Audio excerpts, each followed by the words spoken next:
အားလုံးပဲမင်္ဂလာပါရှင်ဒီဗီဒီယိုလေးထဲမှာတော့ညီမက passport ချိန်ကြီးလေးကိုပြပြပေးမှာဖြစ်တယ်ပေါ့နော်လူကြီးမင်းတို့ကကျမတို့ software ကိုအသုံးပြုချင်တယ်ဆိုလို့ရှိရင်ကျမတို့စီကနေပြီးတော့လူကြီးမင်းတို့ကိုဒီ user name ရဲ့ password ရဲ့ပေးပြီးတော့ account တစ်ခုကိုပေးလိုက်တယ်ပေါ့နော်အဲ့ဒီ account ကို passport ချိန်မှသာလျှင်ညီမတို့ဘက်ကနေပြီးတော့လူကြီးမင်းတို့ရဲ့ဒီ data တွေကိုမမြင်ရမှာဖြစ်တယ်ပေါ့နော်ဒါကြောင့်မို့ passport ချိန်ဖို့အကြံပေးချင်တယ် password ချိန်မိလဲချိန်လိုက်တဲ့ password ကိုတေချာမှတ်ထားဖို့အကြံပေးချင်တယ်ပေါ့နော်မမှတ်ထားလို့ရှိရင်ပြဿနာတစ်ခုခုတက်လို့ညီမတို့ဘက်ကနေပြီးတော့ဒီ company ဘက်ကနေပြန်ဖြည့်ရှင်းပေးရပေးတဲ့အခါမှာလူကြီးမင်းတို့ရဲ့ password ကိုပြောပြမှသာလျှင်ညီမတို့လူကြီးမင်းတို့ရဲ့ account တွေဝင်နိုင်ပြီးတော့ပြဿနာကိုဖြည့်ရှင်းပေးနိုင်မှာဖြစ်တဲ့အတွက်ကြောင့်မို့ password ချိန်ပြီးတေချာမှတ်သားထားဖို့အကြံပေးချင်ပါတယ်ပေါ့နော် password ချိန်မယ်ဆိုလို့ရှိရင်ဒီ setting များကိုသွားမယ်ပြီးတော့မှဒီစနစ် setting များကိုသွားမယ်ပေါ့နော်ပြီးရင်စကားဝတ် setting ကိုသွားပြီးတော့ password အသစ်ကိုပေးလို့ရပါတယ်ကိုပေးချင်တဲ့ password အသစ်ပေါ့နော်ဒီမှာရိုက်လိုက်တဲ့စာကိုမြင်ချင်တယ်ဆိုရင်ဒီမျက်လုံးလေးကိုနှိပ်ပြီးတော့စာမြင်လို့ရတယ်ပေါ့နော်အခုညီမပေးချင်တဲ့ password အသစ်ကိုညီမထည့်မယ်ပေါ့နော်ညီမထည့်မယ်ဆိုတော့မမြင်အောင်ပြမယ်ပေါ့နော်ဒီမျက်လုံးလေးကိုပိတ်ထားလိုက်မယ်ပေါ့နော်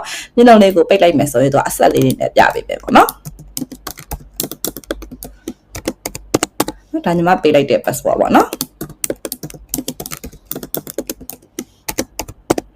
password အသစ်ပေးလိုက်ပြီးတော့စကားဝတ်ပြင်ဆင်မျိုးကိုနှိပ်လိုက်လို့ရပါတယ်နှိပ်လိုက်ရင် password အသစ်ကိုချိန်ပြောင်းလိုက်ပြီးဒီမှာ password ကိုပြောင်းလိုက်မယ်လို့နှိပ်လိုက်ရင်နောက်တစ်ခါ login ဝင်ရင်ဒီပြောင်းလိုက်တဲ့ password နဲ့ပြန်ဝင်ရမှာဖြစ်တယ်ပေါ့နော်ညီမတို့ဒီချိန်လိုက်တဲ့ password ကိုညီမတို့ system ကမသိတော့ဘဲနဲ့လူကြီးမင်းတို့ရဲ့ data တွေကိုလည်းညီမတို့ကြည့်လို့မရတော့ပါဘူးเนาะဒါပေမဲ့ပြောင်းလိုက်တဲ့ password ကိုတော့တေချာမှတ်ထားဖို့အကြံပေးချင်တယ်เนาะဒါဆိုလို့ရှိရင်ဒီဗီဒီယိုလေးကတော့ဒီလောက်ပါပဲကျေးဇူးအများကြီးတင်ပါတယ်